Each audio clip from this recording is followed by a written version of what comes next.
Hi,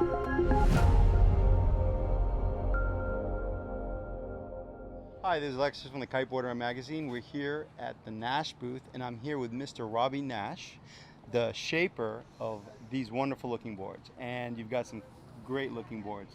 Thank you. Let's walk through it. All right, well, what we're trying to do with our directionals is have as clean and concise a line as possible, but cover, people's needs for the most part. We could have 20 different boards, but we know they're not going to make it into the store and into people's hands. They'll always have the wrong one. I want that one. Oh, that one's not available. So we've tried to pull everything into as few models as possible, but give guys the range that they need. So basically it comes down to the global range, the go-to, and the skater. 2 boards in the global, 2 boards in the go-to, and 3 in the skater. So 5.8, 5.10 in our global. And this is basically, if you had to define it as such, kind of an old school power directional. Narrow, drivey, tons of rocker, real 50-50 rails in the front. A board that's made to be driven with speed. You can ride it strapped or strapless, but it's really a board that if you're going to ride it either way, you're doing it with power on the rail and using kite power, using speed. It's not so much the board that you're going to want to just hang the kite and sit there and rely on pumping the board along. So it's narrower, especially in the tail, than a conventional surfboard of its size. So you can ride it really fast, like the way I ride it strapped. You're just driving off the rail. You can old school, like Tom Current, Tom Carroll. Exactly, just driving and fast. You can rip the head off any wave with it, even strapless, and you're not going to be having to, do that 3-step bottom tiptoe turn, a lot of strapless boards, for example, or if you try to kite a conventional surfboard, they're just not really loving that. So for the guys that want to go fast, 5.8, 5.10, great strapped, great strapless, but for the guy that's riding hard, go down to the go-to, 5.6, 5.9, more conventional surf shapes, more conventional surf widths, a flatter rocker, lower entry, crisper rails in the back. So it's a board that can be ridden slower, more playfully. Great in onshore, great in smaller waves. I mean, obviously you can ride the global in anything. That's my board even for flat water. I never ride a twin tip.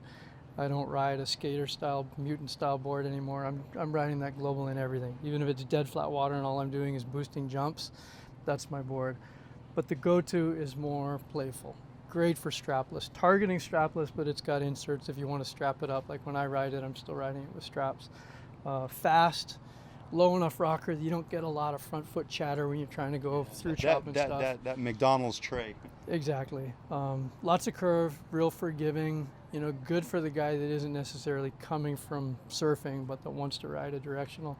All full sandwich construction, bomb proof. You're not going to break it the first time you try and do a strapless air and land wrong. So, made to take a beating. Both are thrusters, not doing any quads anymore. They're just a little bit too tracky for the style that most people are doing these days. So both thrusters. And then move down to the skater, which has gone from 2 sizes to 3. We eliminated our big mutant light wind board and just made one bigger skater. And so it follows the exact same characteristics of these 2 skaters. For this year, we've actually made it a little surfier. The skater started out being a directional that a guy comes straight from twin tips and is super comfortable. So really low rocker, parallel outline, squared off. So if you're coming from, learning kiting on a twin tip and getting on a directional, that was the perfect board to get onto. It still is, but we've given it a little more rail curve, a little bit more conventional rocker, not so low, and it doesn't have the 3-stage rocker that we were using before. So it wave rides way better now. Even in little tiny crappy surf, whether it's sideshore or onshore, it just has better flow now. You're not grabbing the nose the way that you might have in previous skaters. So still real fast, real front foot, easy. Again, if you're coming from a twin tip and you want to get on a directional, super, super easy, playful. Again, thruster design. Guys got like Gustavo that, can do strapless airs all day on this thing and stick it to their feet. Jesse as well, I don't know how they do it.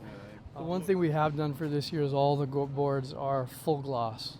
I didn't want to do the sanded finish, tech reveal, buy a brand new board and it looks 10 years old. anymore, so we went really bold colors, crisp, clean, glosses, and so when you pull it out of the box, it's popping new. Everybody likes that pop out of it. Yeah, you know, fresh card, new smell. We did it for the entire range, so we've got the same graphic look on all of our products from sport to sport, instead of having a different look for kiting and windsurfing and SUP. And we wanted that boldness, that kind of reset button, and we're doing it in our marketing and everything else. So simple line, not too many choices, just trying to get what people want in boards that are going to work for sure and that are going to last under their feet and that they're not going to outgrow. Okay. Now I know we didn't go over all the sizes and all the rest of the technical features. Where can they go for that? Online, nashkites.com.